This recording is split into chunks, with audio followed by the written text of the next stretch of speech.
ډیر خلک داسې دي چې هغه د دې خبرې تپوس هم کوي چې کوم هغه کسان دي چې هغو ته مونږ زکات ورکولی شو، کوم هغه کسان دي چې هغه د زکات اخیستلو مستحق دي. الله جل جلاله اته داسې مصارف بیان کړي دي چې هغو ته تاسو زکات ورکولی شئ، او الله تعالی په آیات مبارکه کې بالکل په صریح الفاظو سره دا بیان کړي دي، او د الله تعالی په دې کې یو علم او حکمت ضرور ده. الله تعالی فرمایي اعوذ بالله من الشیطان الرجیم انما الصدقات للفقراء والمساکین. زکات تاسې فقیرانو ته هم ورکولی شئ او مسکینانو ته هم ورکولی شئ. فقیر آته وایي چې هغې سره هیڅ شی نه وي، هغې سره د خوراک انتظام هم نه وي، پیسې هم نه وي ورسره. او مسکین هغه سړي ته وایي چې هغې سره پیسې وي، څه وي ورسره، خو هغه د ضرورت نه کم وي، په هغه باندې د ضرورت نه چلیږي. او داسې والعاملین علیها، او هغه خلک چې اسلامي حکومت طرفانه د زکات په جمع کولو باندې مقرر شوی وي، هغه ته هم زکات ورکولی شي.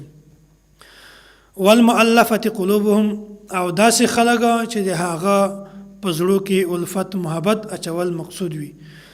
دا مخته دور کې دا یو د زکات مصرف و چې هغه کافران چې کوم دي د هغې اسلام ته د رانږدې کولو دپاره، د هغه تسلي دپاره، اطمینان دپاره به هغو ته د زکات پیسې ورکولې، خو نن سبا دغه مصرف باقي نه ده.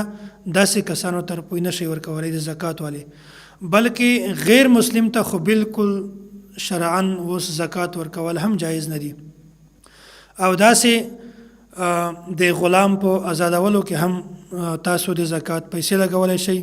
وفي الرقاب والغارمین، او هغه مقروض، هغه قرضداری چې د خپل ضرورت لپاره د چانه قرضه واخلي، پیسې واخلي، یا د کور د خپل بچانو د ضرورت لپاره د یو شی د چانه واخلي، او بیا د هغه شي د قرضې ادا کولو توفیق نه لري، نو د داسې سړي قرضه ادا کول د زکات پر پویو کې دا هم صحیح ده.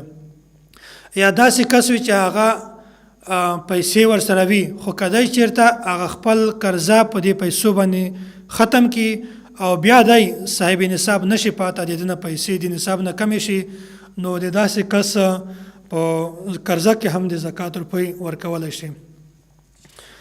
او بل کس چې کومه ده فی سبیل الله، د الله تعالی په لاره کې هم هغه خلک چې کوم جهاد ته ځي، د هغو سره امداد کول، د هغو ته وسایل ورکول، د هغې خرچه پوره کول، نو دې ته هم زکات ورکولی شي.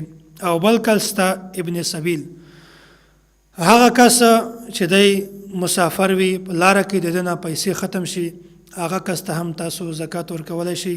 اگر چې هغه کس مالدار وي، خپل علاقه کې د مالدار وي، یو سیټ سړی وي، خو دی په سفر کې داسې عذر، داسې مشکلات ورته جوړ شو چې هغه نه ټولې پیسې ختم شولې، ډاکو ور باندې سیخ شول، چا غلا ځینې وکړله، د سره مجبوري پیښ شوله، نو داسې کس سره هم تاسو د زکات په روپیو کې امداد کولی شئ.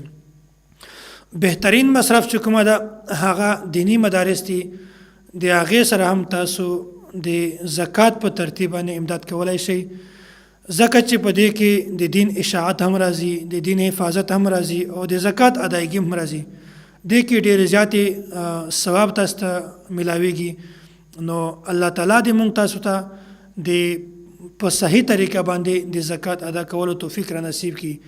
دا کوم مصارف چې بیان کړي دي، فقیر، مسکین، او هغه خلک چې د اسلامي حکومت د زکات جمع کولو لپاره مقرر کړی وي، او بل غلام په آزادولو کې هم، او بل داسې مقروضه چې هغه سره پیسې نه وي، غریب وي، د هغې قرضې په ادا کولو کې هم د زکات روپۍ لګولی شي. او فی سبیل الله، د الله تعالی په لاره کې هم. او ابن سبیل، هغه کس چې مسافر وي او د سفر په وخت کې د سره پیسې ختم شي، نو د داسې کس هم تاسو د زکات د مال نه امداد کولی شئ.